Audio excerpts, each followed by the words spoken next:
So if you ever wondered what members of Shadow Garden would be which of the 7 deadly sins, here's the video for you, and here's what you should know. Alpha is the sin of wrath, often described as uncontrollable anger towards someone or the want for revenge. As you can see, one of her first moments that we see this is when she decides to join Shadow Garden. But it gets real prevalent when she thinks that John Smith is the reason that Delta has gone missing. So she goes and confronts him herself, wondering where Delta is, and did he kill her? Therefore, she was there to seek revenge and had decided to attack him without confronting the ideas, using her uncontrolled feelings or hatred towards this man at the time to really instinct violence on him. And since John Smith was the downfall of Mitsugushi, you can see that Alpha was really hurt and betrayed, but she was there to fight this man. She was there to end this man. She was there to make sure that he didn't see another day. Beta sin is the sin of gluttony. Often we see when she is in her high-class society events, for being an author Natsumi, she is seen eating cookies, drinking coffee, having tea at an abundant rate. And because of this abundant rate that she ends up consuming these items, it makes her the sin of gluttony. Because the sin of gluttony is described as the overconsumption of food, drink, or medication.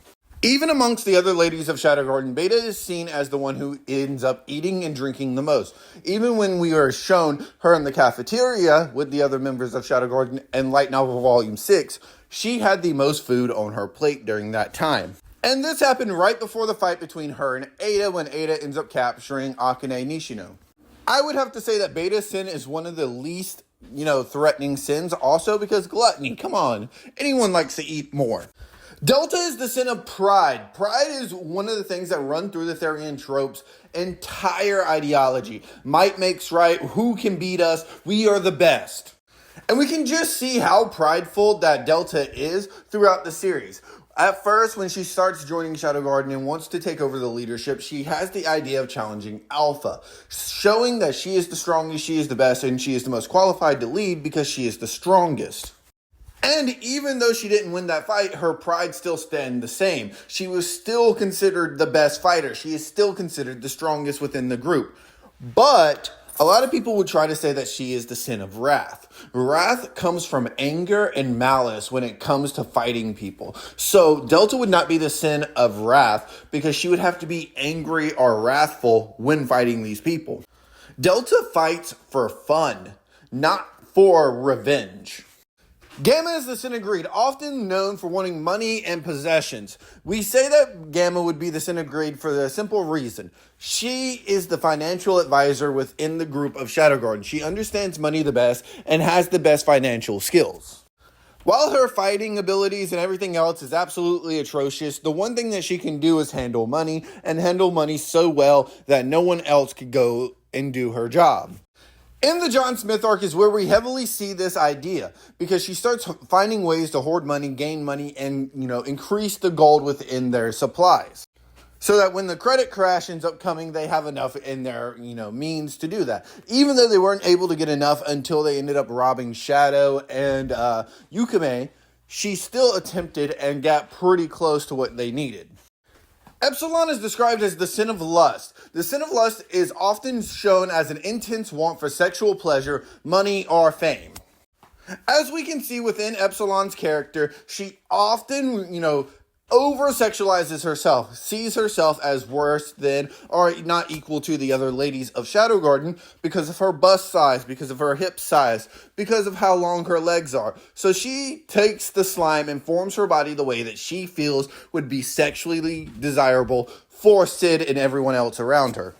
Therefore, making her the sin of lust, because the entire idea of the sin of lust is sexual pleasure, and that's what she is currently looking for. Sexual pleasure from her master, Sid Kagano, and the desired bust size and approval from the other women within Shadow Garden. Zeta is the sin of envy, being envious of those around her because of their connection to Lord Shadow. And because the sin of envy is one of the most dangerous sins because it usually opens the world to catastrophes, it really fits within Zeta's character, as she wants to resurrect Diablos to give it so that her master ends up becoming immortalized. Therefore, bringing back one of the most dangerous creatures that ever walked this earth all so that she can get approval from her master. This really shows how desperate Zeta is for the attention of Shadow so that he and she can get along together. And yes, in Zeta's character, this is something that is a part of her life. She is often standoffish or aloof to the other ladies of Shadow Garden because she doesn't feel that she has the same connection to them as everyone else, which makes her envious of the world that they came from or the world that they lived. Ada is the sin of sloth. The sin of sloth is often described as physical laziness or a disinterest in physical or spiritual growth. Ada fits this on two aspects. One, she is physically lazy because of her sleeping habits. She's often known to doze off during missions, sleep on the floor during assemblies, or even be asleep within her lab after working 48 to 68 hours.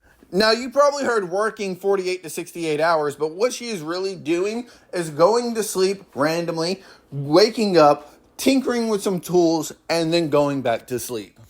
But on the spiritual side, Ada would probably not be interested in growing spiritually because she is a woman of science and decides that science rules over everything.